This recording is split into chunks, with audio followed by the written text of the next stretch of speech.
All right, welcome back. Now, Acting President Professor Yemi Osinbajo during the week met with leaders of thought from the north and southeast of the country. The meeting, which according to presidency sources was the first in a series of many yet to come, had just one agenda: how to curtail hate speeches between two of Nigeria's major ethnic groups, the Hausa and the Igbo. The presidency raised an alarm on what it called careless and unbridled talk by many Nigerians, which is generating tension across the land.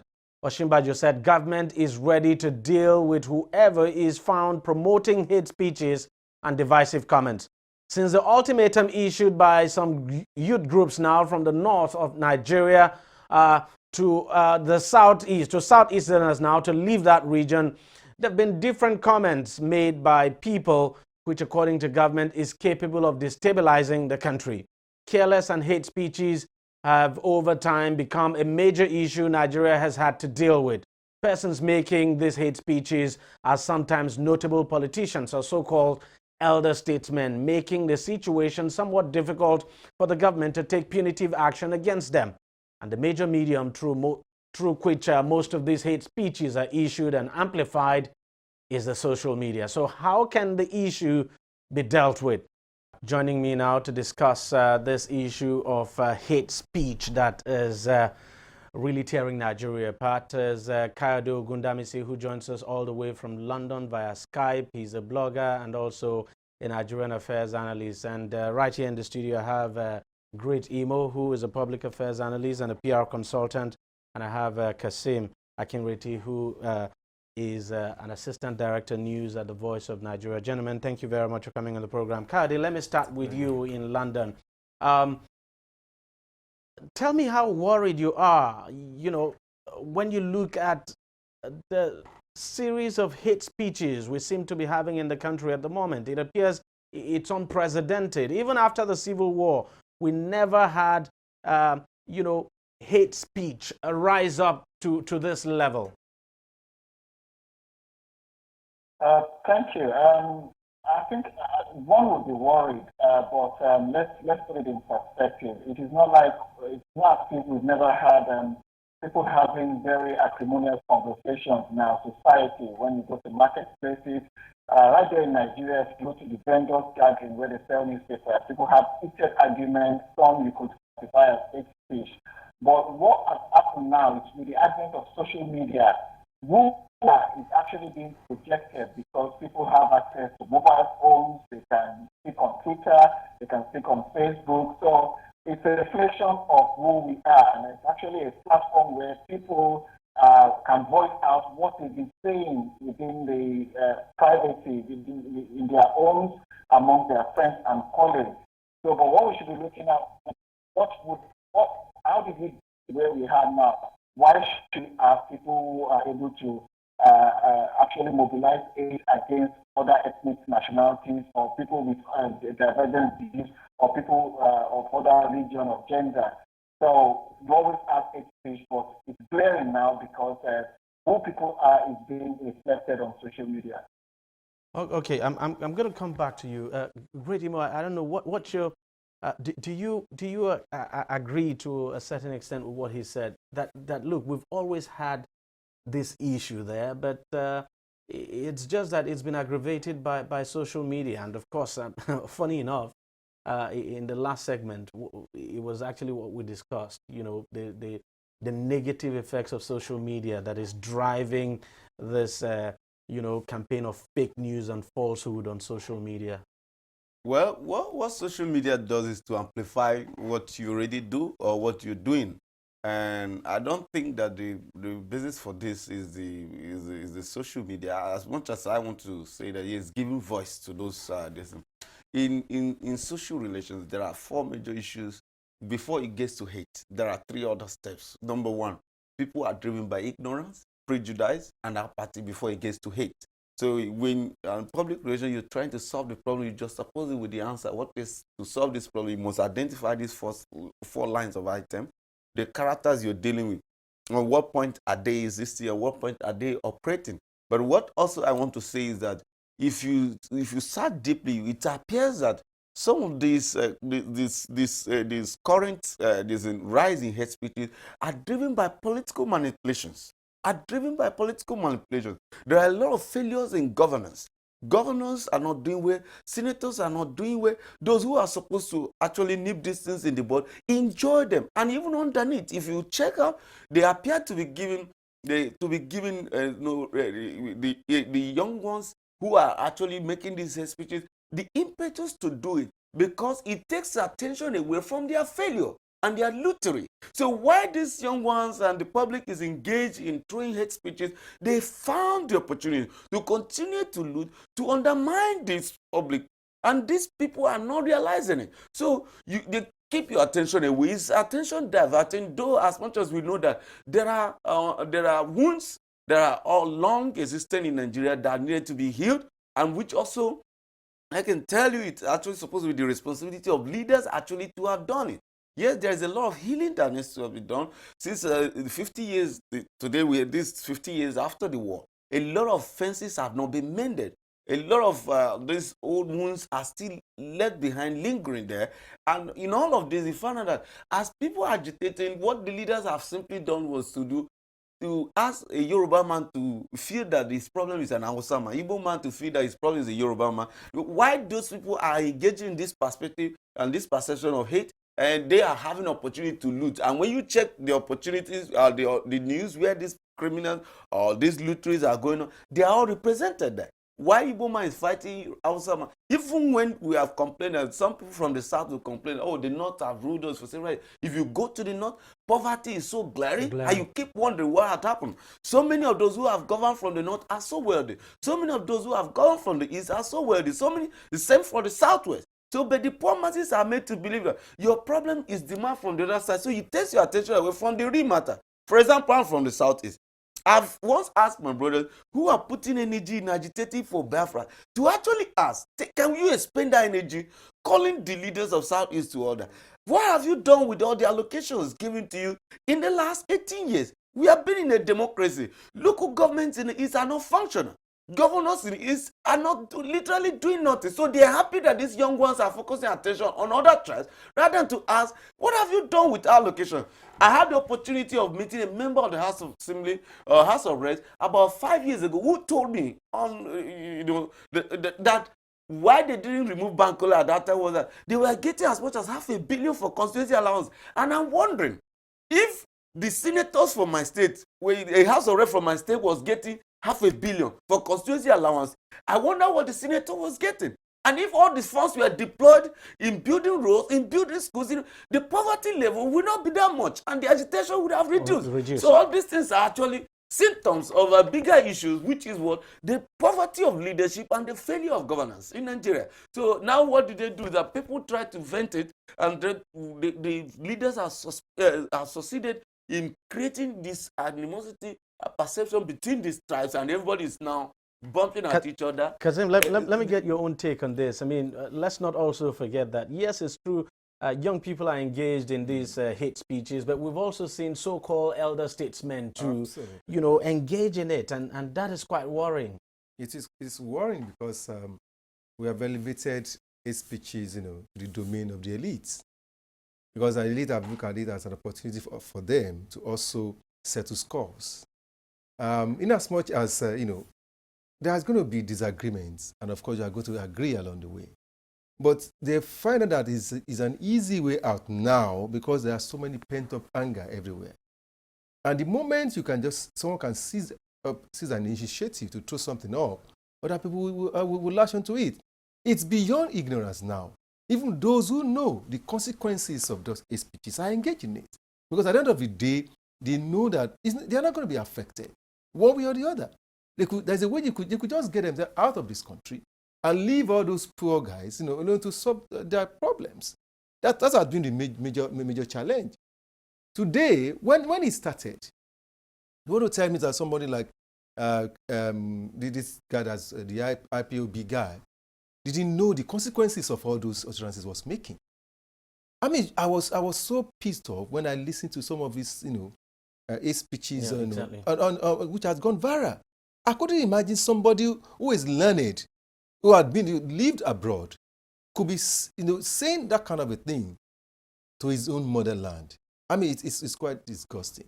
But he has something to achieve at the end of the day. And political elite have found out that it's an easy way for them to also now aggregate their own interests and see whatever they can do, the gains they can make out of it. The more the masses are distracted, the more masses are not getting themselves together to demand for their rights, the more the elites are happy. And really, because you're quite right, because it's going we're with no longer impunity. talking about issues of we're not talking about governance in this issues, country we're talking anymore. about We're hate. talking about Hausa Yoruba. Absolutely, absolutely. And that does not help our situation as of now. Kari, let me go back to you. Do you think, that political elites in this country are basically taking advantage of this situation now and, making the best out of it for themselves, so to speak? Let us be very clear. Let us be very realistic. The Nigerian state is a fragile state. And over the years, we have rewarded everyone who come out to be notorious with a multi-million-dollar contract. When the Niger Delta youth took up arms against the state, what did we do? We started paying and rewarding militants from the Niger Delta. We started sponsoring people out in universities under the name of the Niger Delta. We allocate huge resources to people in the Niger Delta while neglecting the masses in the Niger Delta that are victims of socio-economic deprivation. The same, so people see that example and they say, look, if I become notorious, if I can take arms against the state, if I can break the law, I'll be rewarded. Now we spend billions of naira satisfying a minority of young people in different segments of the society. So, but let us not also take away the fact that despite everyone knows I'm not a fan of Nnamdi Kanu, but look, there are very huge and there are very important messages that are coming out that we should look into. The structure of the Nigerian state is out there for debate. And when you have elected representatives from those geopolitical zones, not brave enough, not courageous enough in the National Assembly to talk about why an Igbo man cannot feel equally acceptable in Nigeria, or why a Yoruba or a Igala man cannot feel equally acceptable. The issue of equity, the lack of the Federal Character Commission, the different injustices. Why people are being people cannot reach the peak of their career because of where they come from. If elected representatives are unable to voice these concerns in the National Assembly, you give it to young people like Nnamdi Kanu who discover ingenious ways of gaining attention. And in the absence of sane people who are making arguments of the masses of our people, madmen will take over. So we have to look at it from a very holistic perspective. Yes, it is hate speech, it is condemnable, but hey, they are controlling thousands of young people. Look, if Nnamdi Kanu should work in Onitsha today, and the governor of the state work in Onitsha, you find millions of people queuing behind him. So it means he's actually clicking into some genuine concerns of the people. And for the Igbo elite and Yoruba elite who just go out and speak of form of grammar without clicking to the people, it's something that of huge concern. But let's face it, the government says it's going to crack down on hate speeches. How do you think the government will be able to deal with this? Is it a government that cannot even pass out its own message to the people? As huge as NTA is, people are sort of tuned off it. Nobody listens to NTA. If you look at government-run corporations, Voice of Nigeria, a government that cannot even control its own information will not be able to control a man sitting in Peckham with access to radio, to internet that can broadcast to millions of people in the world. And the government's reaction to most of these agitations is archaic. In modern society, you fight lies with facts. You bypass the message of hate by going directly to the people within the community. No matter the number of laws you create to try and crack down on this, people will still be able to bypass it. What government needs to do, they should be prepared to address the concerns. They should update, they should stop fighting propaganda of 2017 with a tool of 1966. Government needs to be more presence on social media, be able to engage, and each time there's a propaganda of lies and hate by an element, after the argument is I want you to react to that, and since you work for the Voice of Nigeria, so I want you to react to that. That you know, that organizations like yours are also not doing enough to probably, you know, educate people and to send out you know, government side of the story. You know, like you said. Well, I think it's unfortunate that people always expect that if you work for a government organ or a government organ, you're always talking about, you know, government issues. They're not talking about you know, issues that are concerned people, the populace. We must understand that some of these entities that are set out are meant for a purpose. It's a public trust. It's meant for the people, not for the government. It's not a megaphone of government. We are always missing this point. And as professionals, I keep on telling people that even Voice of Nigeria exists for the people. So it's not a megaphone for government.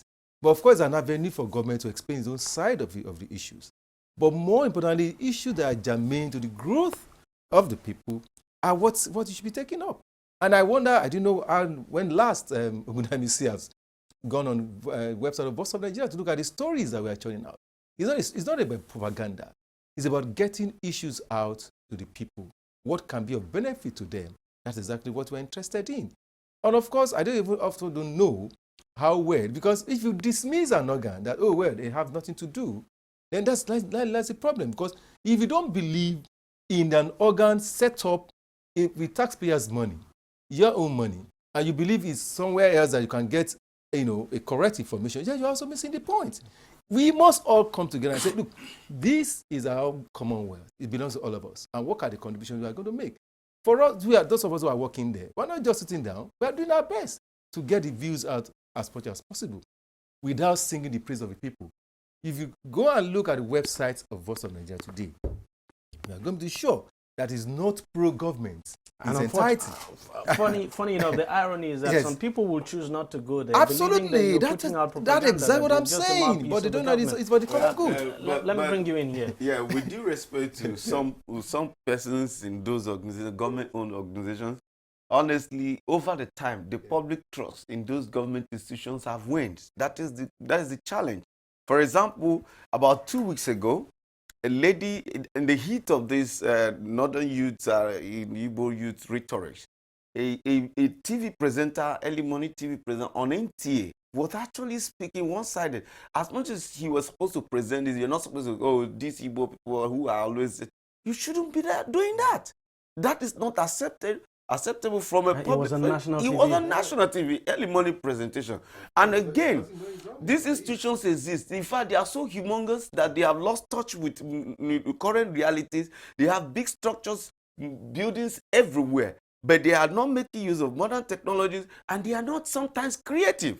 They are not able to call attention, because even as much as you are a public media, you are a media, you are a platform from which people can air their opinion, you also need to create attention to your space. You need to have ingenious ways to make people want to come. Because I don't want us to deviate from it. I don't actually want us to deviate from the topic. Exactly. What do you think? How do you think the government can deal with this? And then, is it just the government that should be dealing with this issue of hate speech? That we all just have to sit down and wait on the government to handle Not this? at all. Like I used to say, that society rises and falls on the altar of leadership, and leadership for me is not defined by those who hold positions, but I mean pathfinders. You know, Igbos, Yorubas, Hausas who are above board, who are not happy about the situation of Nigeria should rise up. We should not wait until we don't seem to be seeing that. Exactly, that's what I'm calling for right now. Whether on Facebook, whether when you're on TV, when you're on radio, wherever space you are found to be able to speak out, you need to. We're looking for leaders who can take responsibility for where Nigeria should be going, and even for government and for public and private media. Like we always say, media is part of their job, is agenda setting. They are gatekeepers, they are agenda setters. Both those in private and public should also rise up to this leadership to know that it is time, or the song we sing that everybody must borrow from to run around, the song of unity, of peace, of everything. Yes, there are hurts anyway, like Ogunam said. There are challenges in Nigeria that have lasted over the years due to, our leaders have not found the will and courage to face these things, and it's still lingering. We still come to that because actually it would be wrong to deny that there are no challenges. We do have them. We have issues for which ethnic minorities or different ethnic tribes can engage themselves in some rhetorics that are not acceptable in modern society. But that notwithstanding, but for right now, we need leaders who can rise up to the challenge and say, okay, I'm here sitting here with DEJI. I don't know your village. You don't know my village. The suit you're wearing, you don't know who made it. The issue that is solving your problem. If a Yoruba man is solving my problem, why should I hate him? I'm an Igbo man. I'm solving your problem. Why should you hate me? People find all those pedestrian materials to want to create problems because they can't rise up to leadership. So when you can rise up to leadership, your mental capacity is higher than those people. Come up boldly and say, we cannot thrive in this circle. We must come up higher so that we can move forward. And then for government need to be proactive. Government should not be led by the propagandists themselves. There are cheap propagandists and fake news carriers, especially politicians who want to undermine government, who want to deal with it. They are not become the agenda-setting media. They have captured the instrumentality of the Facebook, they are on other platforms, and they are now running ahead of government. Government is running behind, always trying to dispel the news rather than being the one to set up the news. So we should always ask government to be proactive and also go for the quality minds, quality hands who can enhance what is already on ground to move it forward. Kayode, there's no question at all that let's tell ourselves the truth. Even though the government has a lot to do, but as individuals and as leaders in our various societies, in our various villages and in our various communities, some of us too have not done enough to, to help the situation, so to speak. I agree with you 100%, and I'll give you a very practical example. When the northern states, when the Saudis gave them a lot of funds and they came together to launch a Sharia across the northern states, even though Sharia was already embedded in our constitution, most northerners, including intellectuals, were like praising them. Then it led to the rise of Boko Haram, and then the Frankenstein monster was created. And now the North is actually more affected by the number of deaths and deprivation occasioned by Boko Haram. When Nnamdi Kanu started in Peckham, and some of us went on Facebook and started saying like, this is dangerous, this is going to endanger the people from southeastern part of Nigeria. No one listened, including commentators from that part of the country who are on national TV.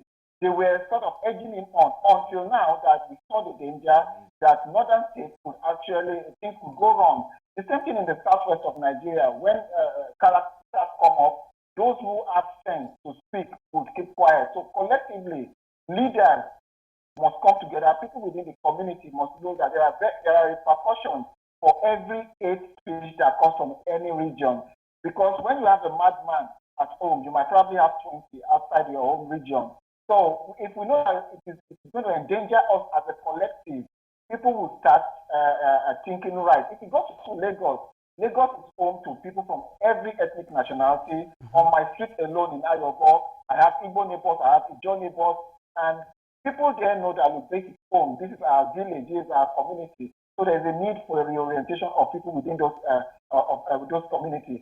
And on the part of the media, when I talk about government agencies not doing enough, I'm not saying that they should be propaganda machine for the government. Take the BBC, for example. We in the UK, taxpayers fund the BBC. But when there are issues that are of collective interest of everyone, you bring all sides of the story. You bring people who will speak for the community and who will preach peace.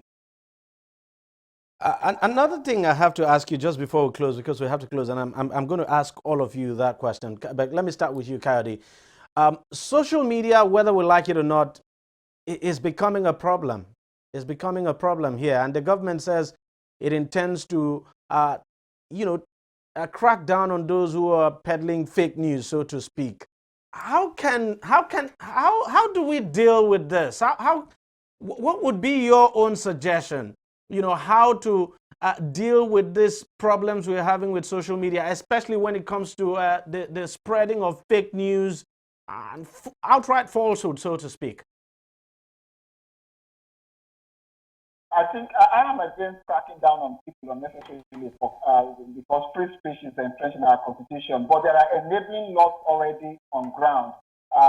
If you say things that are not true, government should pursue those laws. What government can do is to live up to the modern tools of communication to counter every lie with facts. Today, you as DEJI, I am sure you find it difficult to reach out with anybody in the presidency or government officials to clarify issues that you find on Absolutely. that land on certain. If you can get clarification, lies will not travel fast. So it is government that needs to move down to 2017. I know that we're not in 1966. Things can be better if they catch up with modern tools of communication. I think you're absolutely right. I mean, I wouldn't argue with that at all. Let me get your own take. Well, he has said what I want to say. We also know there are laws already in Nigeria, and as in other sectors and other issues, a lot of laws on paper, but implementation is a problem.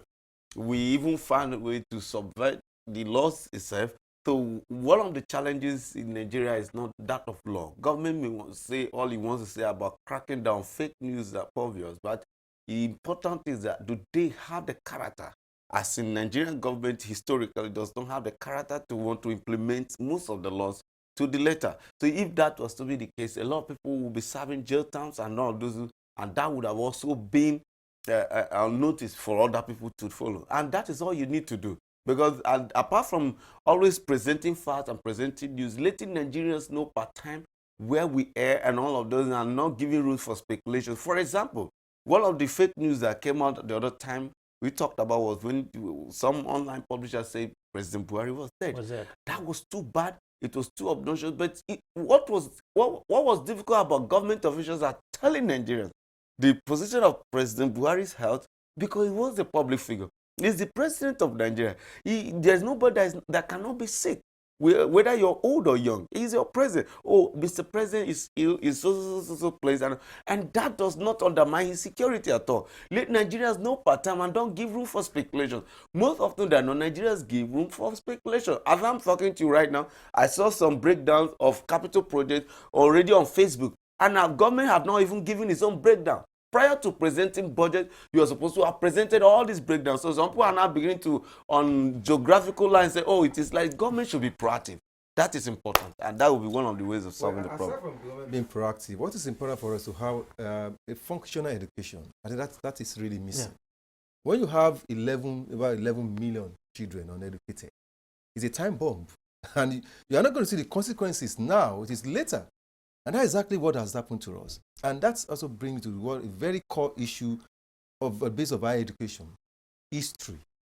Because when we don't learn from history, when people don't know their past, they cannot project to the future. And they don't obviously appreciate the present. That is the situation we find ourselves. What are the consequences of hate speeches? Do people know? They don't know. Because they do not live at that time to see the consequences of hate speech. And of course, today, when you have hate speech, it's obviously because of impunity. Everybody is just doing what he likes. So, government on its own, we need to rein in on those characters. Make a scapegoat of those who you think are really undermining you. Gentlemen, thank you very much for coming on the program. Kayode, thank you very much for your contributions, and thank you very much for your patience. Well, that's it on the program. We thank you very much for watching. And if you want to watch it again, it's simple. All you just need to do is go to our website, as tv360nigeria.com. You'll find this program and lots more there. You can also watch us on YouTube. Our YouTube address is youtube.com/tv360nigeria. And of course, you can join us on Google+, which is at tv360nigeria. And on Facebook, the address is facebook.com/tv360online. And of course, on Twitter, our handle is at tv360online. We thank you very much for watching. We'll see you again next week. Bye-bye, and let's hope and pray and work for Nigeria to remain one.